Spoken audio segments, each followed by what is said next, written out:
Hello and welcome to episode 2 of the Championship Rounds podcast. I'm your host Andrew, joined by boxing fan and boxing journals. As always, all our social medias, Discords, Twitter, YouTubes, all of that stuff will be in the description. And yeah, this week, an interesting week. Obviously, we had the Inoue fight. There's been a lot of news, but I think we'll start with the monster on Tuesday. What did you think of that fight, firstly? Well, I didn't expect it to go like that. Um,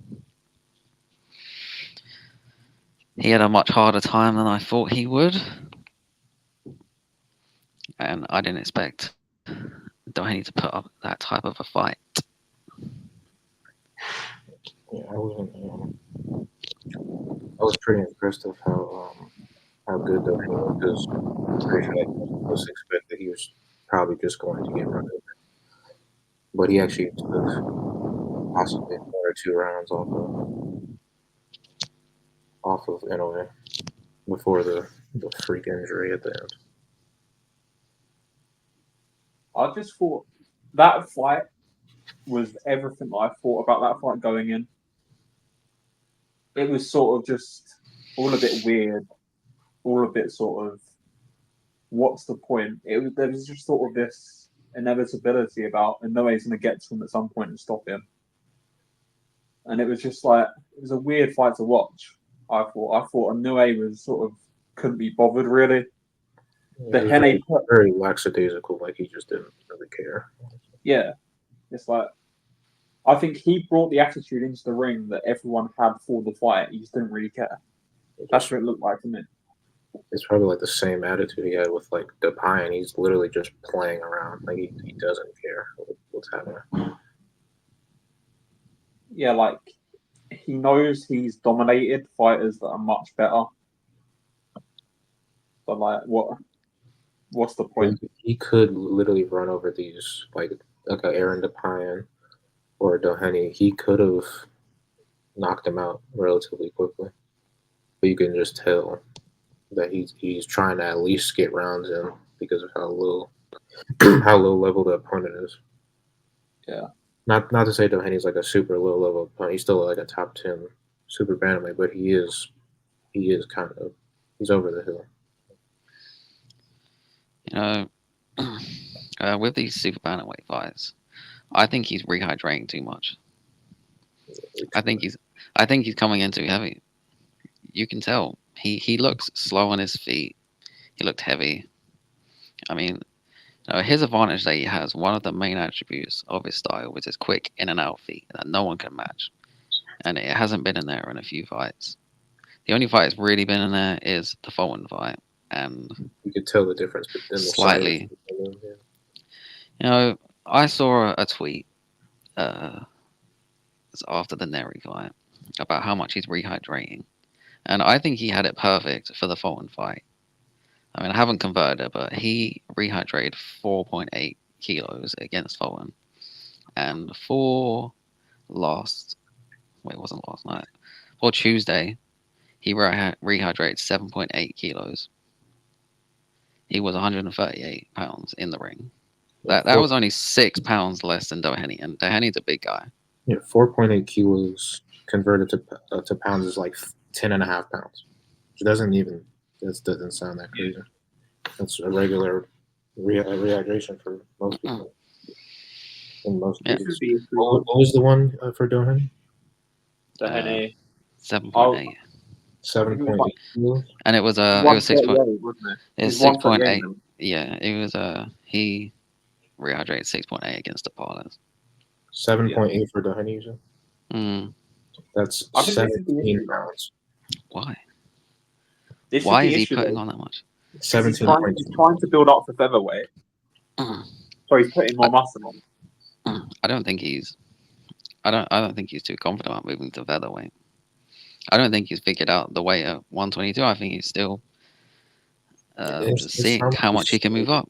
it's not like he's not like a plotting fighter. He still can move. He just you could see the dip in like every of his best attributes because of how big he is. You know, like he's not being tested by these fighters, and I think he's become lazy in the ring. Yeah, that's what I said. Lackadaisical. He doesn't Like, really. It seems like he he's just doesn't care when he's in there. he looks flat-footed at points. I mean, he does still have that quick in and out movement, but not compared to the other performances that he's had. Yeah. Yeah, I mean, full range to powers in Doheny. he's loading up on single punches. And the one thing I've really noticed that he's not doing as much is jabbing. He's literally just high guarding. I mean, his high guard is fine. I mean, that's one of his like main defenses, but I mean, it shouldn't be his only defense because well, he's a reflex fighter. He's uses head movement, which that's gonna fade. That's fine. But then his other main attribute of his defense is his quick in and out footwork, which is not there. I mean, he's too heavy. He's way too nearly 20 pounds. It's crazy. I mean, he was basically a super lightweight. Yeah. He's Like obviously, like when he moves out, I mean, obviously you can't get hit when you're out of range, but then again, you can't when you're hit a out fighter of range. when you're out of range, and that's where his quick footwork comes into play because he's in range before you've even noticed it, and he can't do it being this heavy. Especially as he goes up as well. Like as he moves up, he's sort of shorter arms. You know, he has to move in and out more, if that makes sense. Like the ranges are different if you move up against bigger guys, and it's just But this is the thing with Inoue. He's dropped one round against the top 10 guy and dominated him, stopped him, made him quit, and we're saying, oh yeah, he hasn't got that good. This is just how good a fighter we're talking about it. Yeah. Well, it's not like he has like such a high standard, and like his performances are like, just so good that even when he doesn't look great, that he is still dominating these people. He's a truly special fighter, man. I gave Doheny the third round. That was about it. Same. Like Gave him the third. That's it. You know, I did some numbers with the jabs that he's thrown, and against Fulton, he threw 199 jabs. Against the Parles, he threw 138 jabs. Against Neri, he threw 112, and against Doheny, he threw 78. That was crazy. And well, Neri was the shorter fight.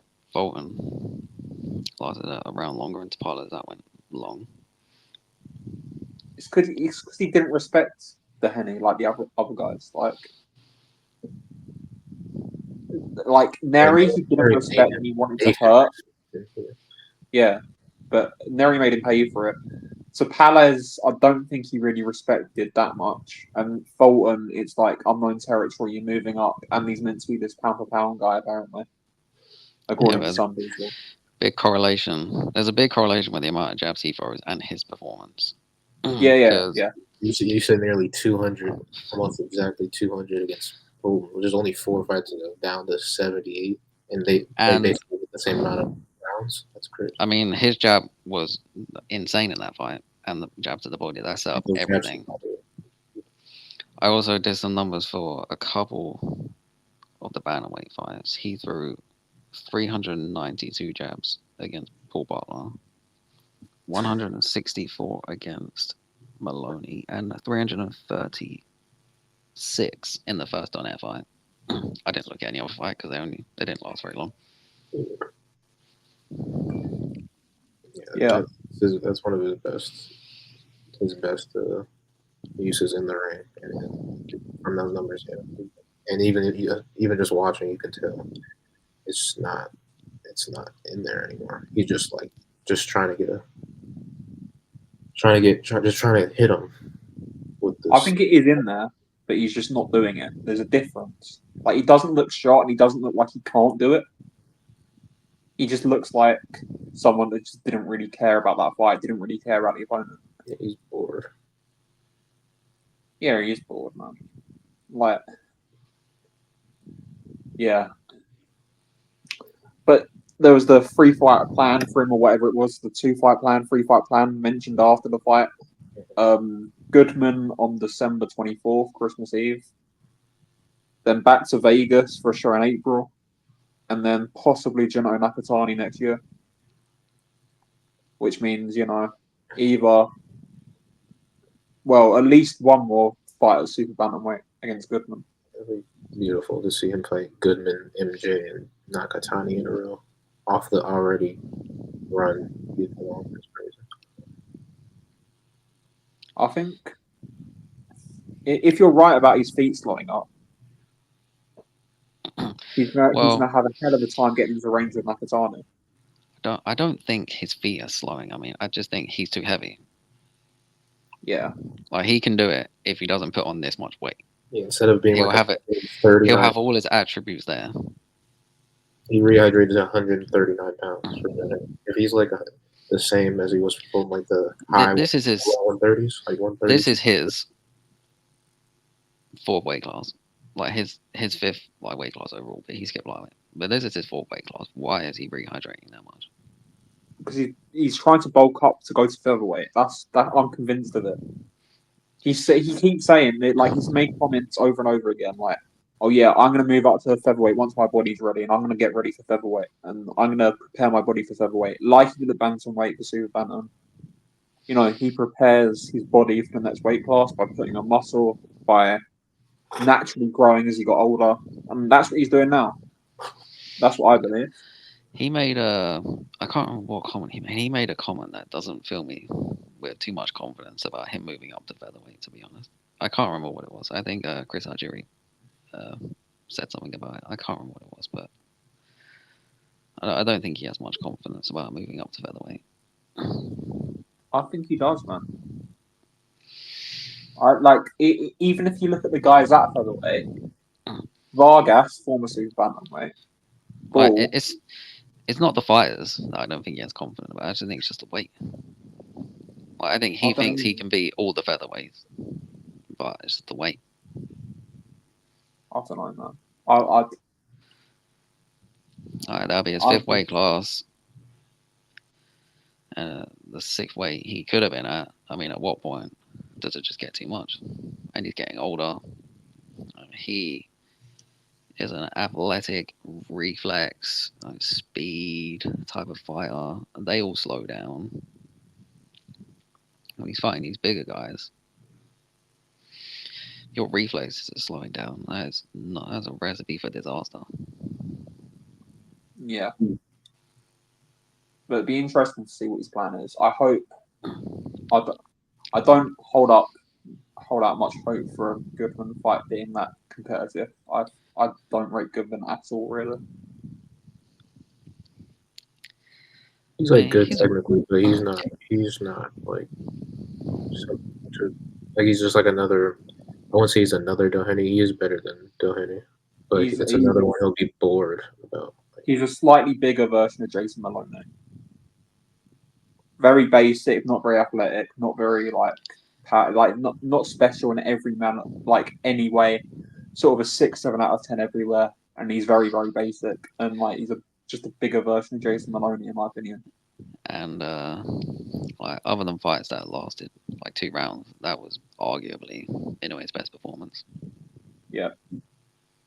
I mean, he looked perfect in that fight. I watched it the other day. Yeah, he looked ridiculous. But yeah, the way Goodman was getting touched by the Thai kid, I can't remember his name.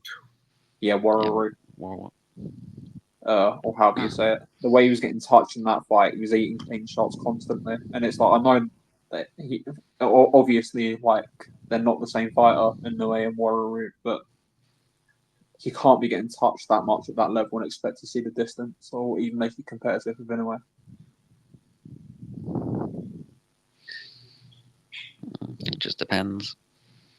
on how seriously Inoue takes him. Really, I mean, even if he doesn't take him seriously, he's still going to dominate him because he's just that Yeah, good. yeah, and And if good he does finishing. take it seriously, Won't last that long. That's a 3 round job if you take it seriously. mm, definitely not seeing the fourth round. Right. Is that it for an NOA talk? Yep, yep. Yeah. Chief support on that show. Daigo Higa against Yoshiki Takai. Fantastic fight. Fantastic fight. Yeah, it You made the know, list. yeah, that might have like downed my thoughts on Inoue after watching that fight, then going into Inoue Doheny. That's a Yeah, drastic drop off. that was a fantastic fight. You know, sort of. I sort of I got my prediction wrong on that fight. But I was sort of the way I broke it down was sort of right. They're both extremely offensive guys that have got very good offensive attributes in some areas, but they're both extremely vulnerable, and it made a war, and it was very very good to watch. How did you score it? Out of interest. I had I had Higa winning by a point because of the knockdown. Yeah, that wasn't a knockdown anyway. So It wasn't. yeah, I, I think I had it live. I didn't bother scoring it. I watched it back, and I had Sakai by 1 point. No, I haven't scored it yet, but it seems to be it's only a 1 point situation. It It's was a really it Yeah, was a very close fight. Could have very gone very either close. way. I'm sad that Higa decided to retire after that because he you could tell even though he's undersized because of the ban he has from fighting at flyweight and super flyweight, he could still compete up there. But Yeah. Well, yeah, like He's 1 round on 2 cards away there from being a world champion. it's funny. Because remember we talked about how bad Takei's 12th round was against Maloney, where he nearly got stopped. He came back from his knockdown in the 11th to, I guess, basically clutch up the Yeah, he decision. won the fight with that round. Yeah, Final. that That round won him the fight. that like clutch maneuver there was like it saved him Yeah, because I yeah, think at that point if he had won the last round he would have won a split decision. yeah. Because 2 of the cards were 114, 113, weren't they, for Takai? And yeah, obviously all three of the 12th. So I'll rephrase that. All three judges gave the 12th to Takai, and if Higa wins that round, He wins a split, Higa wins the fight. he becomes a two division champion. But just at 29 or it feels like he has been around for so long that he doesn't seem that young. He's not even 30, and he's thinking about he's retiring. It doesn't feel right. But That's because he has been around forever. Like the Rosales fight was when 2018, 2017. 7 years ago. Yeah, like he was a young world. Didn't he win the title at 21? Yeah, that's crazy. That's a young world champion, man. That's a very young world champion, 20, 21 years old. But yeah, Takai, he mentioned Tenshin Nasukawa in the post fight, and I think That's a huge fight. that's a huge fight. Obviously, both kickboxers or former kickboxers, and if that's a lot better. Obviously, Takai can't fight Takuma Inoue because of the JBC rules about people from the same gym. But that's a lot better for Takai than fighting Nishida or fighting Jinai. It's bigger money, and he's got a chance of winning that fight. And I don't think he's got a chance of beating Nishida or Jinai at this point, if I'm honest. Yeah, no, definitely not. His style's too. It's too. I don't even know how to explain. His style's very weird, but it can't beat someone with the skills of Nishida and Nakatani. Even Inoue, if he was allowed to fight him. Yeah, he's the worst champion at the weight, and that's not even a disparaging comment because bantamweight is quite strong right now. But Sakai, he's too defensively vulnerable, man. His chin's up in the air constantly, and Higa hurt him a lot in that fight. Yeah, There's a couple of hooks that landed clean, and when like the fighter sort of freezes for like half a second. yeah, that was him. I Yeah, remember which round it was. I think it was around two. yeah, Round two, or it was like 2, 3, or 4. One of those early rounds where he was literally just on the ropes and just took like 3 straight hooks, like without moving. yeah. It went brilliant, but yeah, that's his mandatory out the way. So hopefully he can make either a tension fight or a Nishida fight or a Junto fight or somebody. He'll be Like, in his best interest to probably fight Tension, like right now, yeah, before Tension himself gets better, because he's not a bad fighter himself. I think he's top 10 ranked for Takei's belt anyway. yeah, WBO, and he's fighting for the WBO Asia Pacific in October, isn't he? Yeah. So he will be anyway. Whatever happens, he's fighting for that belt. Yeah. Well, considering Takei's flaws, I mean, it is a credit to him that he's still able to beat these fighters with his flaws that he has. Yeah, he's an athletic. Because punching. I mean, he is incredibly flawed. Like he does so much stuff wrong, but I mean, he makes up for it. With wins over Maloney and Higa. Pretty good. Like his footwork is terrible. His balance isn't very good. I mean, his defense is bad. Chin's up in the air. One trait I noticed with him. All right, when you go to a boxing gym, you can instantly tell the new people there because when they're under pressure and they're getting shots thrown at them, their arms go out and their chin goes up. He does that. Yep. And it's sort of like, oh, get away from me. Chin goes up in the air, you're not looking, and both your arms go out. It's right. He does that all the time, and I don't know how the hell he keeps getting away with it. But he's an athletic freak. The torque he generates on those long levers, like piling in uppercuts and hooks and stuff, just ridiculous. Ridiculous torque on those like uppercuts. The power must be real for them to not capitalize on that. Like his punches are insanely wide, but he generates so much power, especially his uppercut. Yeah. I mean, credit to Higa, actually. He took them well. I can't believe he took them. Especially, this is the guy who should be fighting a super flyweight. Yeah. He's not big at all. He's tiny, man. He looks so small. He looks so small.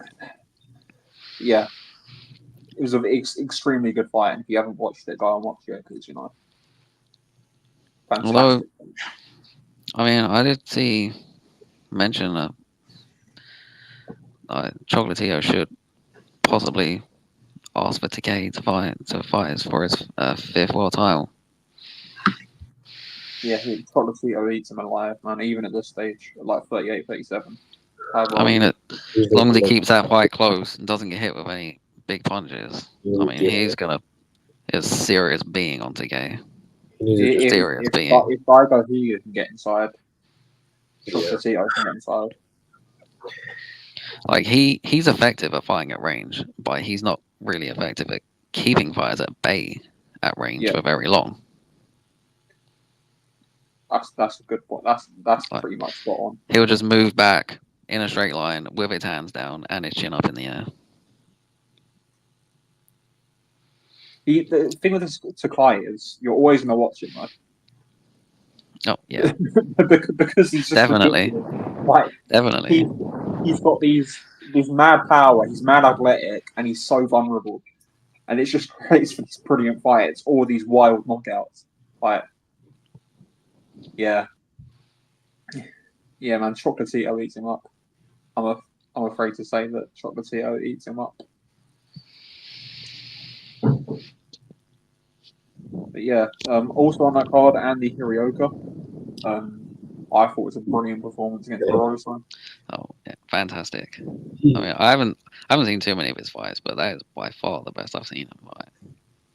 he he was a bit too impressive for my liking. That was kind of unexpected. Like I didn't get to watch the fight live, but then when I watched it yesterday, and I was actually like dumbfounded at how clean he hit Barroso and was like disciplined. Like Algeria mentioned on the broadcast I watched, how disciplined he was to not like, slug with him because that's Barroso's like best chance to stop him. And, he kept his game and only Yeah, straight away for like literally like, probably like 90 seconds of the round before he got the stoppage, and then he got him. You could definitely see as well, Barroso still had that power. Oh yeah. You could hear it and you could see it, yeah, and he you could started hear fighting. it. Yeah, the only punches he finally landed clean in that eighth round. It cut Harriota. It just, like bruised the whole right side of his face up. Yeah, But he still has that power. Harriota avoided that for like 95% of the fight. And the jab was beautiful. And that jab, like That, that jab pull counter jab. yeah, that is how you fight at range. Decatur watched that fight back. Yeah, yeah. Just That jab was the only problem I have with that jab is half of those jabs to the head should have been to the body. He would have stopped him earlier. Other than that, yeah, perfect performance.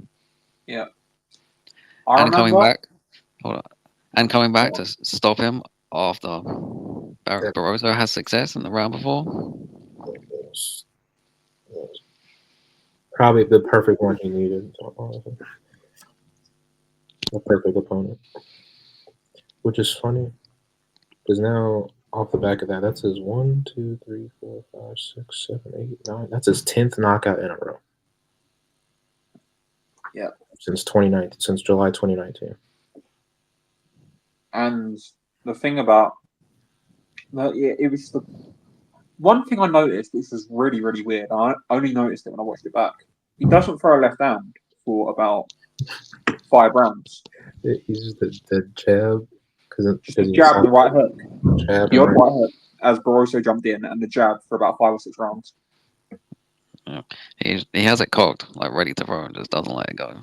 Yeah, It might be a plan. I mean, he's probably just makes people look for the jab and the right hook, then bang, left hand, yeah, and then it just hurts. It's powerful and it's long. yeah. How do you think he matches up against Valenzuela? Because that's the I don't know what Valenzuela's doing. Weird fight. Southpaw. Royals of Southpaw too.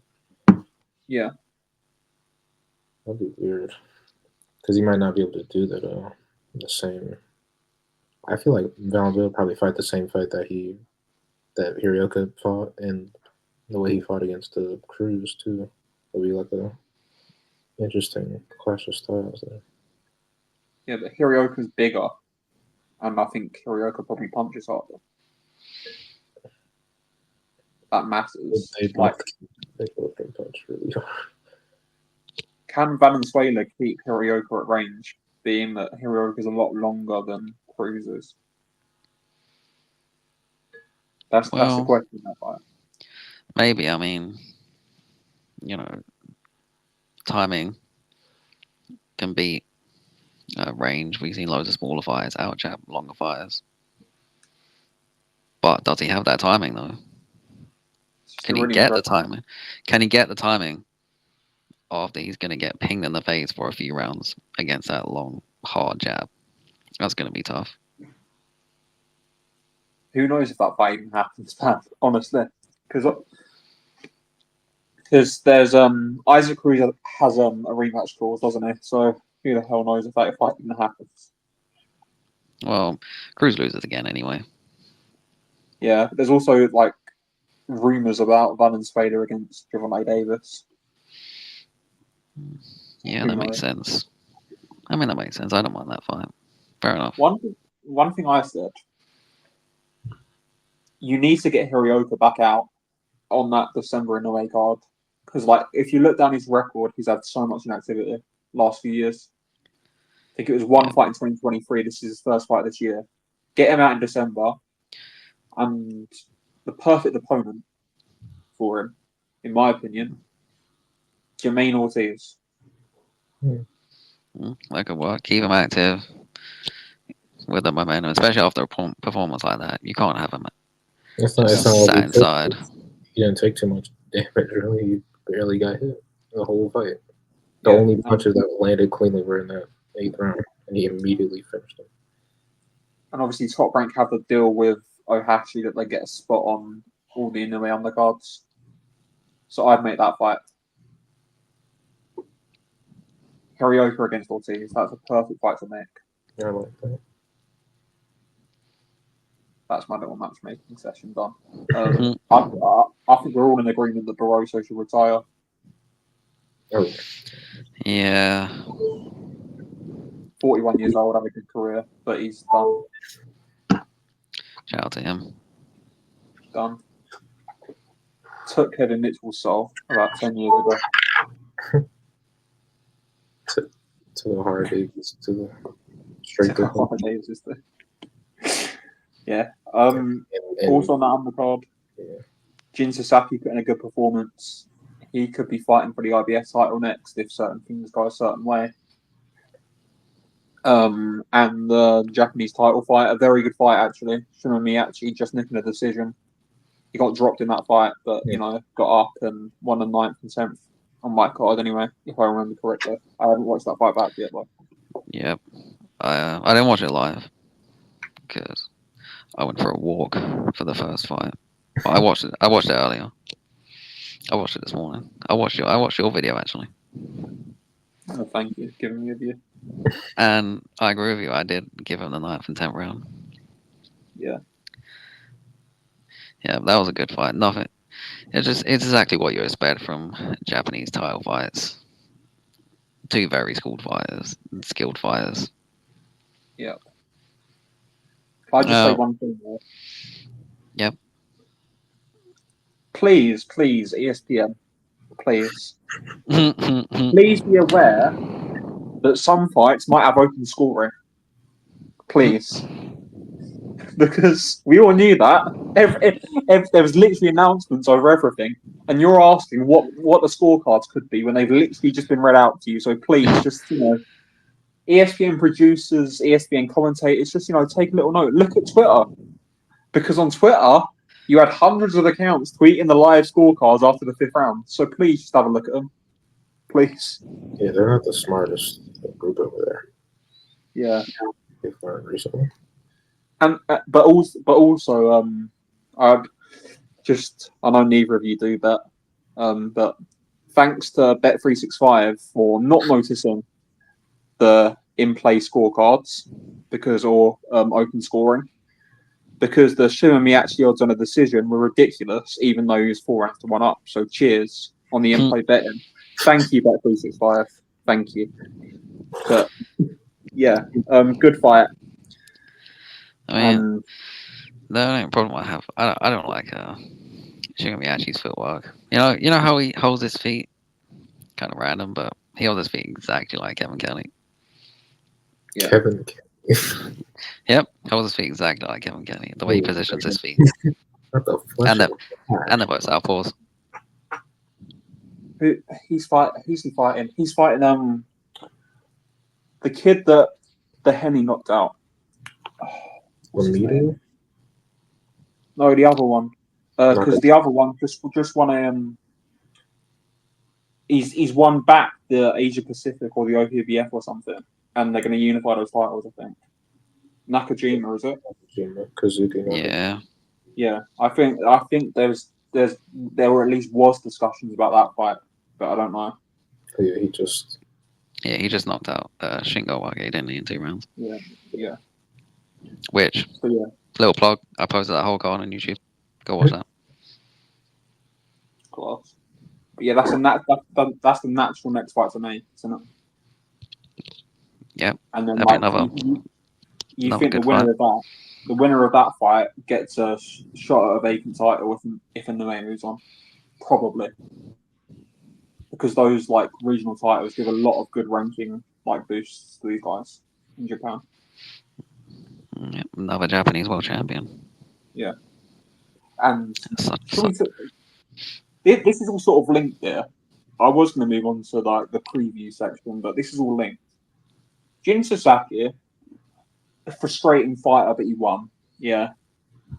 We literally said exactly what was going to happen in that preview. He'd look awful for about 30 seconds every round, then look amazing, then look awful again. Yeah. But the political situation here, we're probably going to see Karen Chikazian against Jin Sasaki in Germany for a vacant IBF belt if some things go a certain way. What's going on? It's just so nasty. Like I don't like it. Ennis, Norman, what are y'all doing? Like, come on. And he's going to need a knockout to win that title. Yeah, but like Sasaki's probably going to be down on points anyway, like legitimately. Yeah, somehow Oh, yeah. you drop He'll in be- the first round or something like that. He'll be way down. Yeah, but the political situation. So Ennis and Norman can't get a fight on for whatever reasons. The consensus is that it's Norman's fault, but I'm not going to say it is or it isn't. I don't know. I don't really care. All I care about is that they didn't get the fight on, and it's stupid.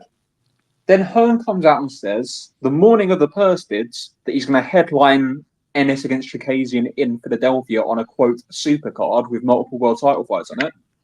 Then loses the purse bid by 500 grand, 500,000 to P2M, who have literally put on one show in the last year, and that was in a hotel, Chikazian against Scarf. That was in a hotel lobby. So I don't know where the hell they've got that money from. So Ennis is probably going to vacate. Conor Benn's the number 3. Oh, the 2's vacant, obviously. Conor Benn's number 3. Jin Sasaki's number 4. Conor Benn, what the hell is going on with Conor Benn? We don't know. But Jin Sasaki against Karen Chikazian, like, that's just a random fight. Two completely different fighters. Don't be surprised. Conor Benn gets his title shot. You know how hard Hearn is going to lobby for that. Like, even if his situation isn't even sorted out, but boxing, follow the money. Yeah, but is there money in Conor Benn against Karen Chikazian?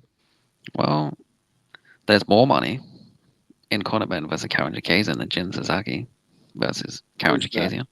Is there? Yes, he has a name. And even if it's a bad one. I mean, he has a bad profile, but lots of people know him. But who's to say that P2M might just not win a stupid purse bid for that and put it on a small hall in Germany? It'll probably be in Germany anyway. Well, they will, because Matchroom never win purse bids. Yeah. I mean, I could bid for some of these against Matchroom and they still lose to me somehow. The purse bid heads, we never have a dull day in boxing. But the one thing I would say is the OPBF title defense should get Sasaki a rankings boost with all 4 governing bodies, and he should get a rankings boost from the IBF for that. So he should get elevated to number 3, but who knows? But who knows? Maybe Boots might go to Germany. That wouldn't be out of the question. If he's getting paid like 1.5 million or whatever it was to go to Germany, he might do that. Maybe. Oh God. But yeah. He's going to need to stop him this time. Yeah. Good. Please. He should. Please. Should have done it the first time, but That first fight, there's a couple of clips in that first fight of Ennis just lunging with hooks and falling over his own feet. And it's just, yeah, not a very good watch. Another purse bid. Yana Bekhanam Kanule, Andre Mikhailovich, No Limit Boxing, win the purse bid by literally the cost of a flat screen TV, $1,000 US. 1,000. Janovic was not happy. Yeah, Janovic's raging. But all I'd say to win that Janovic first pick. is, all I'd say to Janovic is, don't pull out. don't pull out the first time. Make weight properly, and then you don't have to do that, do you? Yep, you could have had that fight over and done with by now. Yeah, if that fight happens, wherever it happens, Janabek should stop him, Mikhailovic. If he can make the weight. If he can make weight. But it wouldn't shock me if he can't. I predict he won't, honestly. I think Mikhailovic will be fighting for a vacant title. I think he'll make it this time. I mean, he's going to struggle to make it. He will look like death on the scales, but he'll make it. Mikhailovic really isn't that good. I mean, he's not missing weight twice against the same fighter in a row. If he does, If he does, strip him. He I mean, he didn't get stripped. already He didn't been get stripped the first time because he didn't actually miss weight. He just couldn't make weight. So we got lucky with that. But if the same situation happens again, strip him. I agree. Like Casemiro, he didn't actually make weight, did he? Nope. Like he didn't try to make weight. He just couldn't make it. Yeah. Mm-hmm. If he got the chance to, he probably would have been 5+ pounds over anyway. Yeah. Sort of looked even goofier, I guess. And probably wouldn't have happened anyway. Because they're not going to allow a fighter to miss weight by that much in the fight. Yeah. If Ennis, going back to Ennis, if Ennis doesn't take the Chikasian fight, there's news of Serhii Boachuk. He's going to fight on the Fury Usyk card. So why don't we make that fight? Jaron Ennis, 154 pounds debut against Serhii Boachuk on that card. Just do that, please. Yeah, that was a good fight. That's a fantastic fight. That is a good fight. That is a tough. That's a tough fight. But Boachuk's a dog, man. He's a very, very good fighter. He's a very, very good fighter. I think he might even beat Ennis, He bounced back really good against after he lost to Adams. I mean, I wouldn't pick him to beat Ennis, but he's definitely going to be. It's by far his toughest challenge so far, of course. I think Boots will look better. 154. He's a huge welterweight. I mean, he is big. I mean, it can't be easy making 147. Isn't he like 6'1", 6 foot at least? Yeah, he's probably. He's big. He's massive, man. Yeah, I think it's gonna look really good at 154, especially if he can get these fights, because people at 154 they all seem to fight each other. Yeah. Last 5 years, 154, just everybody just intertwined with one another. I mean, even a bit before that as well. You can count on one hand the fights that didn't get made at 154 in the past 5 years. And even then, the fighters that beat those fighters fought the other people that they were meant to fight, if that makes sense. Like the only big fight we didn't get in the last 5 years was Charlo versus Hurd. That's the main one we missed out. Other than that, they basically all just fought each other. Yeah, but then, my mind's gone blank. Who beat Hurd? J-Rock. J-Rock. And then Rosario beat J-Rock, and then Rosario fought Charlo, sort of thing. Yep. Mm-hmm. So it's like the guys that are beating the guys are facing each other. It's just been a really good division, and it is a really good division right now. And there's big fights there. And Jaron Ennis should lead the Karen Chikasians and Brian Normans behind and go and chase the bag against Serhii Boachuk, Israel Madrimov, Tim Tszyu, everyone. Yeah, and it's so competitive because there's not one fight that stands out. They're all just good, and they can all beat each other on any given day. Yeah. Any given day. Yeah. Talking of Tim Tszyu and 154 pounds, he's fighting Mitch Rosalia. That got confirmed for October in Florida. Obviously the IBF title, good fight. I think Tszyu should be winning that fight. And if he doesn't, there's some serious question marks there. I mean, he should. He will. I mean, he should. I know it's boxing. Everybody. He could lose, but he's much better than Murder's There's only there's another big. He's fighting two back to back big super welterweights, but he got hit so much off a nearly 40-year-old Jack Colque. Yeah, like It was credit to ridiculous. him with the late stoppage against Colque. He needed that, but he is one of the worst champions in boxing. He's bottom 5, like maybe 3 actually. Ability wise, yes, but physicality wise, no. I like. I don't want. Wait, yeah, just ability wise. I don't want to pre-order the hate on Zoo when he most likely wins this title. But yeah, he's not a great fighter. Here's the thing with Mitchell Zabiev, which the only reason he's at this level, he's about 6'2", 6'3" for 154 pounds, Huge. and he goes into the ring as a cruiserweight, and he throws 100 punches around, no matter what, even if his head's getting pinned back, like against Colque. Like in the rounds that Colque nearly had him out of there, Mitchell Zabiev still was throwing 120 punches. He wasn't going to be that bad, honestly. Like he's just a freak, like athletically. He's a physical freak. The fact that he can make that weight and then rehydrate that much. The fact that he can throw so many punches whilst getting his head pinned back. The fact that he's so big and so strong.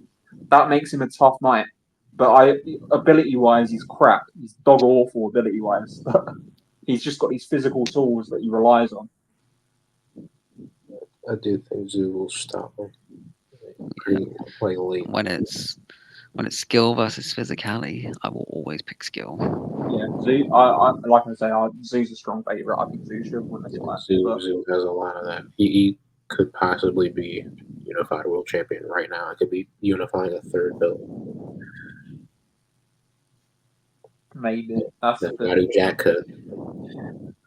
Well, yeah, he just got unfortunate. The elbow to the face. Yeah, what are the chances he'd run into an elbow and get his forehead split open? Looking back on that low key should have been a no contest. it really should. His corner useless.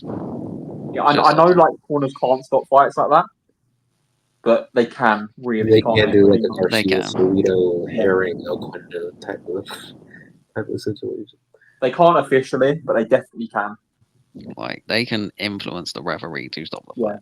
Like we've seen And it a loads of doctor, times. and they can start, they can sort of wrap up the cut a little bit so it gets a little bit worse and stuff like that. Mhm. There's things you can do. Inexperienced corners, man. Like his corner lost him his world title. And the cut wasn't like it was so bad that he couldn't go fight when he wanted to the next time. He was against not allowed Ortiz. to fight again. Yeah. The cut was that horrible. Yeah, man, it's not. He couldn't fight 4 or 5 months after. He had to wait even more months to fight. That's the point, If that cut's so bad that it's impacting him then, the scar tissue's still going to be there. Could open again, yeah.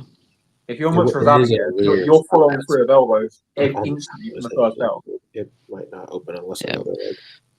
I mean, he does throw a lot of punches, and Zoo's not a defensive wizard. Yeah, that can open up. You're putting your head in, head clashes, just the way Mitchell Zabiev wins that fight is making it as dirty and as nasty and as physical as possible. Plus 100 plus punches combined. Yeah. Yeah, but Zuzan, he's an excellent offensive fighter. He should stop Zaliev, and I think he will. Yeah, I agree. Like 8 to 10, somewhere right there. Around there. The cruiserweight division. I mentioned cruiserweight. Gilberto Zerda Ramirez against Crispin Smith looks to be done. And Unil Dorticos, I should say, has stepped aside to make this fight happen. On this Saudi card in November, the Golden Boy. A very good fight in my opinion. I think Zerdo's not outboxing. Well, as a hell of punches. As a Dorticos fan, I'm disappointed he's not getting a title shot, but it's for a good fight, so it's fine. I mean, Zerto versus Crittman and Smith unification. I mean, you can't ask for much more. And if Zerto fights Crittman and Smith, like he did in School of Miriam. like he did against Gudamarian, Ooh-wee. could be quite one-sided, to be honest. I mean, like Crittman and Smith, he's good at Pressure. He's good at getting more than he has because he doesn't have that much, but he somehow makes it work. Crispin and Smith, I think, is very good at taking clean right hands and walking forward and putting people under pressure. And people like a Cody and Reactor haven't been able to deal with it really. But I think Zerdo's got the feet to be able to just maneuver around that. Billum Smith is so basic. He is so basic, and that I've had this conversation a lot about this era of cruiserweight. 5, 10, 15 years ago, Billum Smith barely scrapes a British title.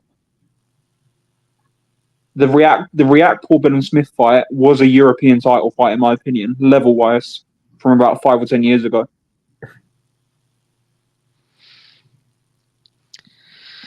And the React Ball that turned up, I mean, that wasn't even the European level. It's embarrassing.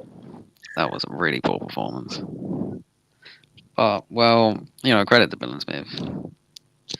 He's somehow got a world title when he's not a world level fighter. Yeah. Well, defenses too. It's not like he just like grabbed the title and then is immediately losing it. He actually getting defensive. Like he may have won the title in like a terrible fight, but he won the title. And then he may have defended it off an injury in a fight that he was like 8 rounds to kneel down in. But he still defended the title off an injury. Well, yeah. Well, Chris Smith's a nice guy. He's the gentleman. Exactly. Yeah, can't knock it. Yeah, well done. You've made money, but the time for the quality operators at cruiserweight is now. Let's get Zerda Ramirez winning, and let's get Zerda Ramirez against Noel Gever. He's going to be a very tough fight for cruiserweights because he still has his like light heavyweight, super middleweight speed and that footwork, and being a southpaw with the jab he has. Oh. And having those golden boy judges with the WBA judges, it's useful. And he can take a punch.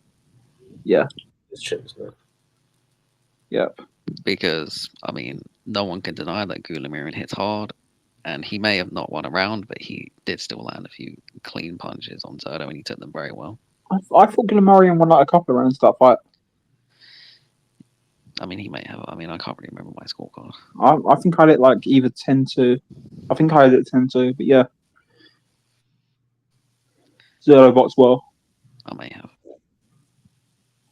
So that was ironically on the same night as Zoo against Fundora, wasn't it? That fight, Zerto against Gulamirin. Yeah. Yeah. And then a couple of hours later, Yudai Shigioka lost. What date was the fight? I can't remember the date. 31st, was it, of March? It was either the 30th or the 31st, I believe. It was the 30th of March. Yeah, my scorecard is lost. The old app I used to use that died with loads of my scorecards. That's unfortunate. The new one I got, which I got in April, so damn. Yep. On the undercard of that fight is one of the most dreadful fights I've ever seen. Williams Zapata, Tevin Farmer. I think I tell me if I'm wrong, but I think I can sum up all of our thoughts on this because I really don't want to spend time just moaning about this fight. Why the hell are you fighting someone that's just lost the Raymond Murataya when you've blatantly ducked a world title fight? You were ordered. You said you didn't want it because your wife was pregnant. You're fighting 3 weeks later against someone, a super featherweight, that was getting punched up by Jojo Diaz 4 years ago and has just lost to Raymond Murataya. Why are you doing it? It's ridiculous. It's stupid. And you're meant to be this feared Iceman that's, everyone in the division is scared of, and you're turning down title fights to fight Tevin Farmer in 2024. Ridiculous. Nasty work. Does that sum it up for you? Because I really don't want to spend time talking about this crap. Yes, Zepeda's gonna Ravage him. he's gonna dominate. He's gonna beat Tevin Farmer up, and he's gonna stop him. And hopefully, maybe Tevin Farmer retires afterwards. Who knows? But ridiculous fight. Rebasi Ramirez against Rafael Espinosa 2's been ordered. And that's practically the rest. That's pretty much all the news done for this week. That fight's been ordered. They were talking about doing that rematch in December on the undercard of Valdez against Navarrete. So yeah, if it's anything like the first fight, that should be a fantastic fight. Oh, it's gonna be. I can't wait to see how Rebasi adjusts. I really rate Ramirez, man. I think he's brilliant. I just think he's a bantamweight or a super bantamweight. He's not a featherweight. I mean, even still, I mean, that fight could have been stopped in the 5th round. He had Espinosa just out, gone. I mean, a few little adjustments here, he could win that fight. Yeah, definitely. Because he is an incredible talent. I think he spent the first few rounds of that fight loading up on the shot, and then he found the shot, He thought he could do it again. Mm-hmm. Yeah, like he didn't box in that fight properly. He was looking to knock him out. Thought he did knock him out, and obviously the bell saved him. And then just kept doing it, and it's like, and then tired himself out, and then got dropped and ultimately lost. And just... I mean, he faded, was loading up, and spent a good majority of that second half on the end of Espinosa's long punches because he is very big. The tallest featherweight champion ever. 6'1", featherweight. For science purposes, I really want to see Espinosa against Nick Ball. Because Nick Ball, who's barely 5', he's not 5'2". I know they say he's 5'2". I've been around him. Loads of people I know have been around him. We're all in agreement. That man is barely 5 foot. He might scrape 5 foot, but it wouldn't be surprising if he was actually 4'11". Espinosa 6'1". Now, make that fight, please. Featherweight Jacob and Lala. That's crazy. People thought Ball against Vargas was like ridiculous. Vargas is what, 5'9", 5'10"? Yeah, 5'2". Yeah. make that fight. Whatever happens. Anyway. On to this weekend. Should we start tonight, actually? This will be out after tonight's fights, but there's Nia the Tiger Show, a load of prospects on there, but one notable name, what I think is a notable name, Iman Katayev, Olympic bronze medalist, like brilliant amateur, really, really good amateur from Russia. 7-0, 7 KOs, just smashed Richard Bolotniks to bits. He's fighting Ezekiel Moderna, who got badly robbed in Russia last time out. Notably, he fought Beterbiev and lost to him. Fought Osles Iglesias, lost to him. He's the guy that knocked out Karol Watalma on the Yar Beterbiev undercard. He's a capable guy. But Katayev won't have too many issues, I don't think. I think Katayev should stop him. But where do you two see Katayev going? How far do you see him going? Because I think he's the real deal. And I think once Beterbiev and Bill get out of the way, and Katayev has sort of 5 or 6 more fights in about 2 years' time, I think he's ready for anyone. To be honest, he's that good. That good. Yeah, I agree. He looked really impressive against Bolotniks. Really impressive. See, outside of Beterbiev and Bivol, I mean, the division is good. There's very good fighters, but there's no elite fighters. And I think the division's there for the taking for whoever wants it. I agree. See, you have Benavidez just coming through, and David Morrell just coming through, but You never know what they're gonna do. They could move back down to 168. I don't think they will, but they could. If somehow the Canelo fight comes for one of those, do you think they're turning it down? No, it won't come for them. But if it does, But they'll drop 20 pounds for that Canelo fight. and you know, Buatsi, I mean, he's good. Yard also good. I mean, Callum Smith is still there. Callum Smith not good. I mean, I'd put Callum Smith in with Katayev right now, and I'd put hundreds of pounds on Katayev to stop him. Callum Smith's Maybe like he's not Callum, bad. Callum Smith has lost to every single good fighter he's ever fought. Well, he's got some good qualities. I mean, he's not the best No, fighter. no, He's got some good qualities. one fighter I will never ever rate is Callum Smith. Never, man. I mean, he has good offense. I mean, he just Struggling with novice kickboxers and then beating up on a one-armed George Groves, who was basically retired when you world title, then beating up and shot to pieces guys like Hassan and Dam, then losing to John Ryder, putting one of the most pathetic performances I've ever seen in against Canelo, knocking out a couple of Euro bums in, who was it, Border League, a fight that he actually went life and death in if you watch it. And that Castillo. Castillo, yeah. Castillo, yeah. Everyone saw Castillo's leg shaking a little bit and thought, "Oh my god, he's like Ernie Shavers at light heavyweight. he's the light heavyweight Wilder now." Yeah. You know, So, but they did, didn't they? And then everyone's screaming that he's going to stop the Turbiev inside 6 rounds, and that it's different because he can hold his feet at light heavyweight and he's strong. Then within 5 seconds, literally 5 seconds, watch the start of that fight. Within 5 seconds, Callum Smith is shelled up on the ropes taking body shots. Exactly the same as Ryder, exactly the same as Canelo. He did it every time he faces a good fighter with good offense that punches hard. And to be honest, John Ryder doesn't really apply to any of those really. He's an okay fighter. Smith shells up, and that's exactly what he'll do. He'll do the same against Yard. He'll do the same against Boatti. The same against Morel. The same against Benavidez. Callum Smith is not good. He's okay. I really don't rate him, man. I really wish the Jurgen Bremen fight happened. You know, that was who he was meant to fight instead of Holzken.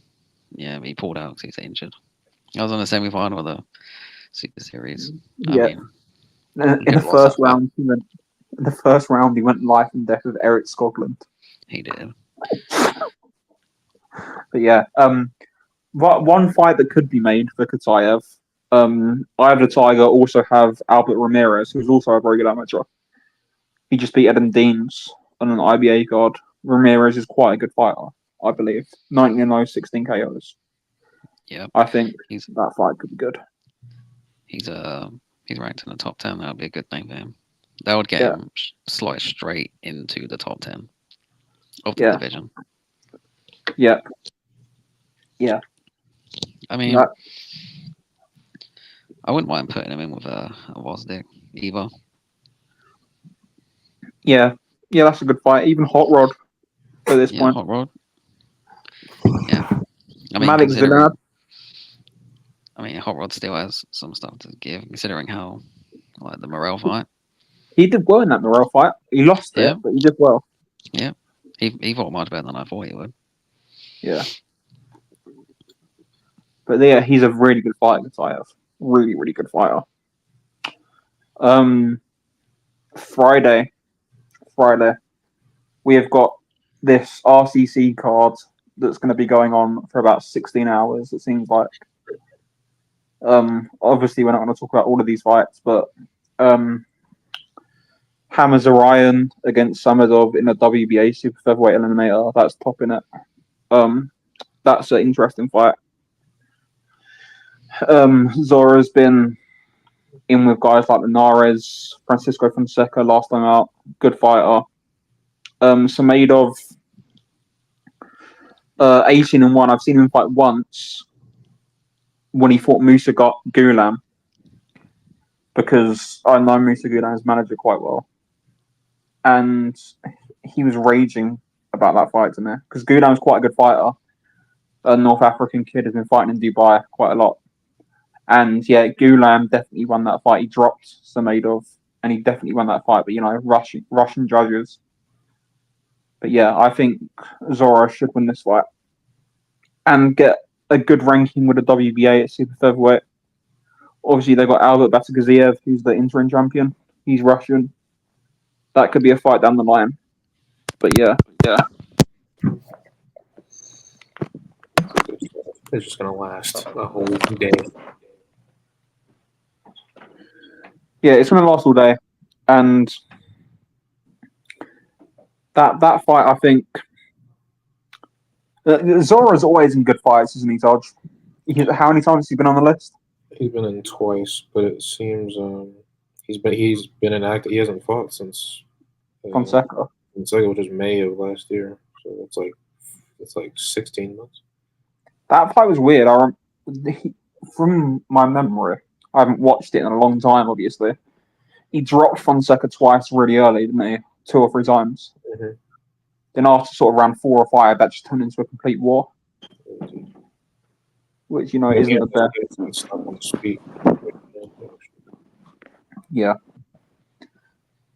Then there's a WBA gold light heavyweight title fight on, for whatever that's worth. But I'm not going to pronounce his first name, but Atayev, 6-0 kid. 4 KOs. 25 years old, decent amateur for Russia. Been to a few international tournaments. He's fighting Brian Knuckle Suarez, who, if you remember correctly, dropped Lyndon Arthur and was up massively on points in that fight, and then got stopped to the body in the 10th round. That was last year. I really like this fight. It's a really good test for someone that's 6-0, in my opinion. Yep, I agree. Yeah, that should be good. That's one to look out for because Suarez is there. He's one of these guys that's a comfortable fighter, hits hard, 18 KOs and 19 wins, but he's also vulnerable. Someone banged him out, a notable fighter. He's only lost before Arthur. Albert Ramirez, yeah, in 1 round. Yeah, 1 round. Yeah, but that's a good card. Also on that card, just like skimming over this, Magomed Madiev is an opponent on this card. Now he was the guy that dropped Felix Cash twice. Yeah. I think was that Alexandra Palace, like in 2022, 2021? 22. Yeah. Dropped Felix Cash twice, and I thought was very unlucky not to win a decision because Cash also had a point off in that fight, but UK judging. He's on that card as an opponent. So yeah, there's loads of fights on that card. Just have a look. They're usually quite well matched RCC cards. There's loads of sort of unbeaten kids against unbeaten kids for sort of international city titles like that. If you know what I mean. Yeah. I mean, you usually always get 1 or 2 very good fights. The production is fantastic for RCC cards. The quality is like they recorded 4K game. Yeah. I mean, I like watching them. Afternoons spent watching RCC cards. Good for me. It's brilliant. I can just. I mean, all these Russian fighters, they're all really well schooled, so they're always good to watch. Yeah. Especially their footwork. Yeah, they're nice. No, it's for free on YouTube as well, which is brilliant. You can just put that on when you're meant to be working and not actually get any work done on your Friday afternoon. That's what I'll be doing. Friday night, York will show Sam Notes against Siglia. Sam Notes is going to stop him. That's Masood Abdullah is going to win by stoppage in that. Both title fights, Commonwealth title and European title, but yeah, they're both one-sided fights. And that's on TNC. Saturday morning, the most important fight of the weekend, knockout CP Freshmart against Alex Winwood for the WBA minimum weight title. Now, this fight, there's one very interesting stat about this fight. The entirety of Alex Winwood's professional career has been in the time span since knockout CP Fresh Mart's last professional fight. Now that should just tell you exactly who's going to win this fight, in my opinion, because activity matters. Yeah. I haven't seen Winwood fight before, so I'm gonna catch up on him. But there's no way that knockout CP Fresh Mart should be this inactive. That's ridiculous. Well, you had the thing with Rosa and about all the visas getting denied and stuff like that, didn't you? We held Eric Rosa captive. Yep. Yeah. Now, I mean, I have watched Alex Winwood fight. Like his one fight that's available for free, which was against Reyneris Gutierrez, and our very own Talkers posting it on YouTube. Yeah, that's on the page. I tried to find some other fights. The T1 One Beta fight is available. It's on Triller, and you have to pay for Triller Plus to watch the fight. I didn't want to do that just for one fight. I mean, he's really not that bad of a fighter. Actually, I was slightly impressed. He's well schooled. He went to the Olympics and that. He's a decent operator. I mean, he can do a little bit. He can do a little bit of everything, to be honest. I think he's best on the back foot when he's boxing. He has a really good jab. He has a very good left hook. He walked Gutierrez into a massive left hook in the fourth round and dropped him.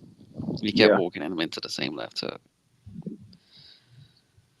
I mean, it's been so long since I've seen knockout CP Fresh Mart fight. I kind of forgot how he fights, to be honest. But if Alex Winwood is on the back foot in this fight, he wins.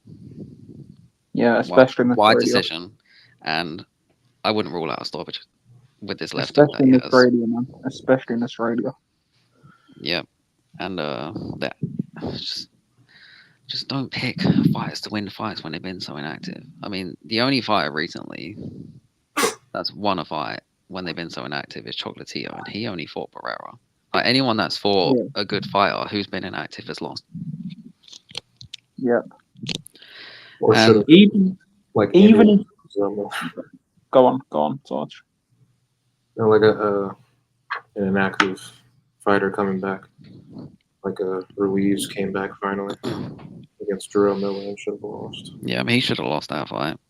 Yeah, he definitely lost that fight. See, knockout CP Freshmont, he's a good fighter. I like him. I mean, he had an excellent 2021. I mean, I watched both those fights live. I mean, he finally got a knockout in a long time. He got 2 knockouts that year. One of them was that one against Paradero. Yeah, that one was he made Paradero do a Trevor Burbick, basically. He was stumbling all over the ring trying to get up 3 or 4 times. That was, I mean, he has such good momentum, and then he fought Wanhang, didn't he? Yeah, finally. But not for unification, because, you know, Pena cut this IB. Yeah, to be honest, if Knockout CP Freshmont was active, I'd be picking him to win this fight. But he's not, so I'm not picking him to win this fight. He hasn't even had those weird fights that Ties have. You know, when they're like fighting about 8 debutants in about 6 weeks. Yep. Knockout, right? Yep. Supposed to get some room for Versailles. Like, you could be having those. Like, have a couple of those at least. You know what I mean? Like, when the Rosa fight's falling through, have a 6-rounder against the Muay Thai debutant. Just at least get active, man. Just sitting out isn't good. Some random guy on a free fight, True for You card, where the main event is second for some reason. I never get that. Like, there's just one fight, then the main event, then there's another fight after that. You know, Fresh Smart is 33, which is old for 105. And he's 34 in a couple of weeks' time. Like, everything's just stacking up against him. He's in with a 27-year-old Olympian that's had 4 fights in about just under 2 years. because he turned pro in November 2022, I believe. Against good opposition, Gutierrez went and fought Collazo, decent, like he's okay, like had okay opposition. Fresh Mart, inactive, nearly 34. Everything's against him, man. Everything's against him in this fight. In Australia, Winwood should be winning this fight, in my opinion. Yeah. The only thing that helps him is Alex Winwood doesn't have the highest work rate. Yeah. But, if you're inactive for 2 years, you're gonna it's gonna take a couple of rounds to get into that, isn't it? And if you're already behind them, have eaten clean shots by that point, it's just not looking good, man. It's really not looking good.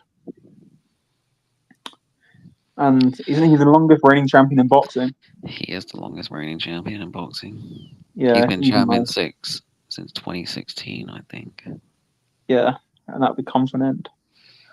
And the winner of this fight has to fight the person who I believe is potentially the best 105-pounder in the world, Hassan Boydismatov, who's been quote unquote beating up a load of teenagers for the past couple of years at the World Championships and Olympics, despite being mandatory. But yeah, Dusmatov against Winwood or Freshmart, I believe, is a fantastic fight that Dusmatov would stop both of them. It's a fantastic fight for Dusmatov. Slight little tangent. I went to look when Knockout CP Freshmart won his world title. Forgot. They don't have WBA stuff on Box Rec anymore. Waste of time. I was like, where is his title gone? Yeah. Not a world champion. Usyk never won on this. They have WBF titles on there, but not the WBA. They have those IBF USBA titles, bro. Come on. They have the Pugilistic Syndicate of Tanzania titles on there, but not the WBA. Shout out to Prince Patel. Yeah, big up. Prince Patel, man, the generational great, going from flyweight to welterweight, winning titles at all of them. Some man. But yeah, I think Dusmatov's gonna, I believe Dusmatov will beat either of these guys. I think Dusmatov is fantastic. Oh yeah, he should. He needs to be a professional. He is good. Yeah, he just needs to be a professional. Like he does need to be a professional. I think the fight that really impressed me with Dusmatov. He fought Samuel Carmona over 10 rounds for the IBA professional title, whatever that's worth. And Carmona had got robbed against Martinez for the WBC title at flyweight. This was at flyweight as well. And Dusmatov just beat him up. And it was a really, really, really good performance. That really impressed me, that fight. But yeah. Yeah, he did look good. I don't usually watch IBA cards, but I will when there's Cubans and Uzbeks. Yeah. Like the Cuban one they had recently. I watched that one. Yeah, with Alvarez and people like that on it. La Cruz and Arlen Lopez. But yeah. I think it's gonna come down to Dusmatov and Coyaldo to see who's the best 105 because the ship has sailed for the Shikiokas. Yeah, unfortunately. And it's the tires have had their day. Yep, and as of other day in the Filipinos are having their day. Right? Yeah, the Filipinos have made a resurgence. Honestly, he's fighting. What's his name? Not Tadaraut. Jerusalem is fighting Luis Castillo in a couple of weeks. That's September. That's this month. I know. I don't know the exact date. The exact date off the top of my head. I should say. I'm just forgetting how to speak right now. But he wins that. You should make Castillo again. Not Castillo. I don't know what I'm saying right now. You should make Jerusalem against Tadaraut in the Philippines. Unify the titles. Yeah. It's on the 22nd. There hasn't been like 10 years in that division. Yeah, we'll wait about 25 years for another unification. Well, I think they'll fight. I think the Filipinos would fight each other. Yeah, I mean, I'm but confident Jerusalem and Tadeuran would fight each other. yeah, but it's the money, isn't it? Like if you're getting an offer from Japan to rematch one of the brothers, Oh yeah, yeah, like they would the take money that. in But Japan, the money in let's Japan's going to assume come out there. let's assume the fight is on the table with nothing else. Like I believe they'd fight each other. Yeah, I believe as well. But it's just like, is there the money there for it? Which, you know. Well, maybe Manny Pacquiao could put some money up. Manny Pacquiao Promotions. He doesn't care about a middleweight. Because, I mean, the real question is, who is what's his face gonna be in the corner of? Gibbons, you mean? Yeah, Sean Gibbons. There we go. Who's Sean Gibbons gonna be in the corner of? He's gonna be sat in the middle. He's He's he's going to be in the corner of the winner after the fight. he's the Don King Yeah, of Filipinos. yeah. Talking of Filipinos, there's one notable name back this week. Marlon Tapales is fighting in Cambodia on Saturday. So yeah, that's a random one. I think that's on YouTube free somewhere. And Tapales is number 2 with the WBC now and defending a WBC, some sort of WBC thing, whatever they are. I don't Yeah, really know. yes. You can watch it on Bayon Television, it's the YouTube channel. Yep. And he's probably going to end up fighting Alan Picasso for the vacant WBC at super bantamweight at some point. Well, that's good to see him back. Yep. Well, Good I mean, he fighter. has been back, but good to see him back again. I mean, He's a good fighter. he did fight against Inoue.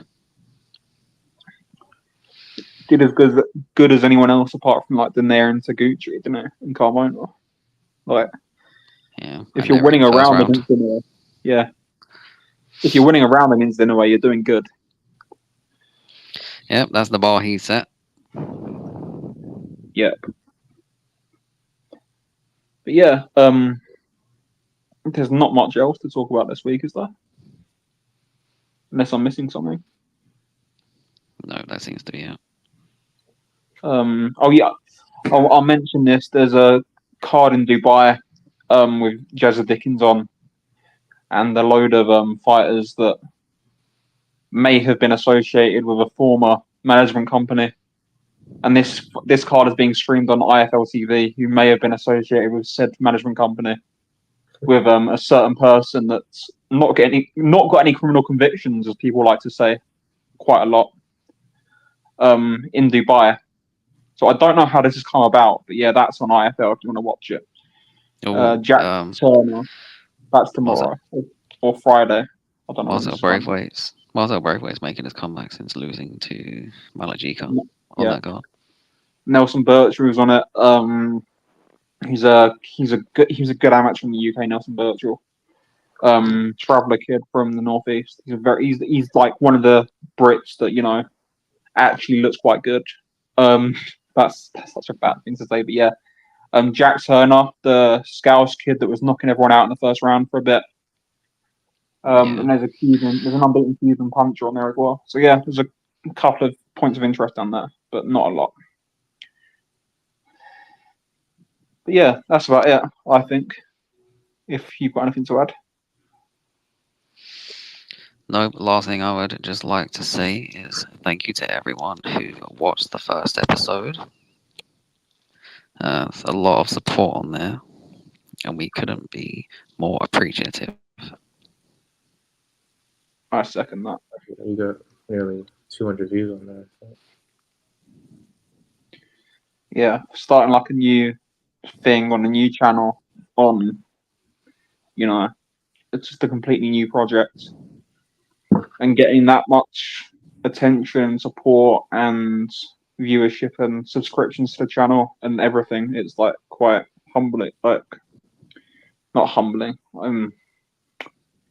It's quite good. It's nice to see the support, I should say. Yeah, it's quite good. Thank you to everyone that's watched. three idiots waffling about boxing for about an hour every week. Yeah. Yeah. Thank you, and see you in episode 3.